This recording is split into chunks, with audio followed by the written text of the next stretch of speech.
Hey everyone, it's Michael Beresford here from Open Court for today's Property Wealth WOD. Well, the block has recently finished, so block mania is everywhere, including with my mates. I actually just caught up with one of them before, and he thought that flipping was maybe a good idea, and he saw how much money they made on the block, and maybe he could get a piece of the action. So I walked him through this. Great topic to share with you guys today. Buying and holding versus flipping. So we'll rip into it. Which one makes the most sense and why?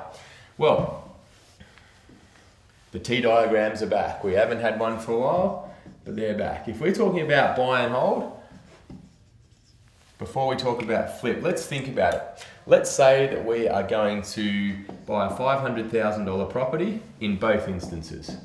Okay? Now, if we're buying and holding this property, then anytime we buy a property, we're going to have some costs, namely stamp duty, a few bank fees, solicitors fees. Let's call it 25K as a round number. Okay, so we're in for 525 in total, but by letting this property just grow in value quite passively, let's say that we get the fairly conservative long-term average growth rate of property in Australia at 80%, then after 1 year, the property's grown to 540,000, and then 8% on the 540 after year 2 gets us to 586,000. Okay, so for basically getting out of bed every day for a couple of years, the property's gone from 500 to 586 on long-term average growth rates. Pretty easy and pretty simple. Okay, if we look at flipping, a little bit more effort required here. But I said to my mate, I said, well, if you were to buy a property for 500 grand, what would you want to ideally sell that property for, or what would it want to be worth after you've done a renovation to it to make it worthwhile flipping? And he wasn't quite sure, so that's probably the first thing. Understand what your end price is going to be. But I said, what if it was 650 grand?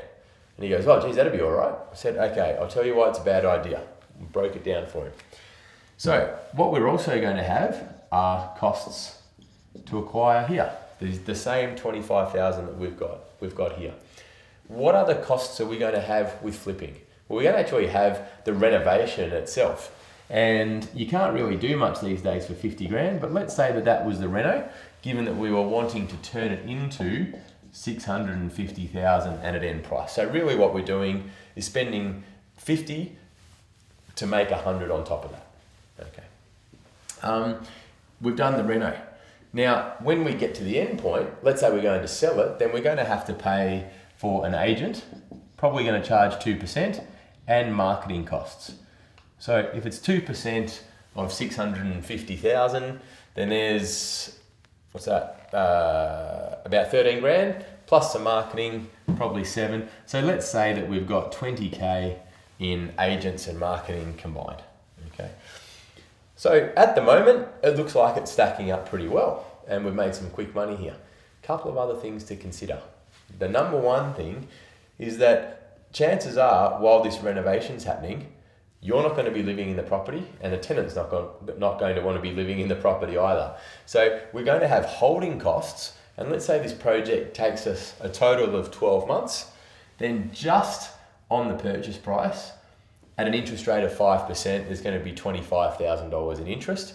By the time we add in the other costs, we're going to be closer to 30K in bank interest while that process has been undertaken.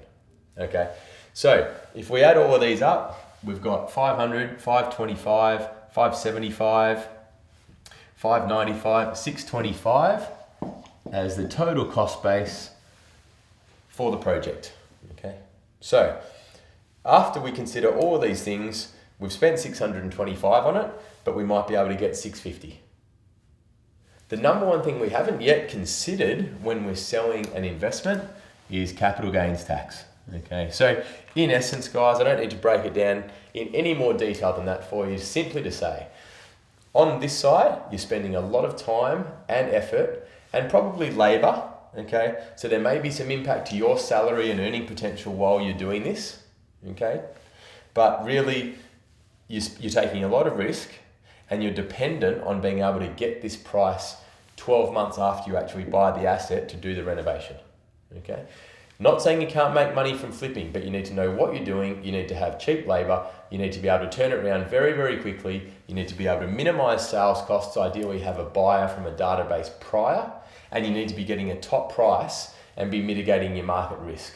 That is a lot of things to go right to maximise the profit, when really you could be applying a proven process and sitting on your bum for a couple of years in any market that made the most sense to be achieving a greater profit in about the same amount of time. Hopefully that's been helpful. Hope you enjoyed the block. We certainly did, but hopefully this helps you understand, I guess, how easy it is to make money from a renovation when you've got a production team. You haven't got any of the buying costs because you don't actually own the site like the people on the block do, and they've got a whole team doing this labour and financing the whole project while the winners walk away with some profit. We'll catch you next time.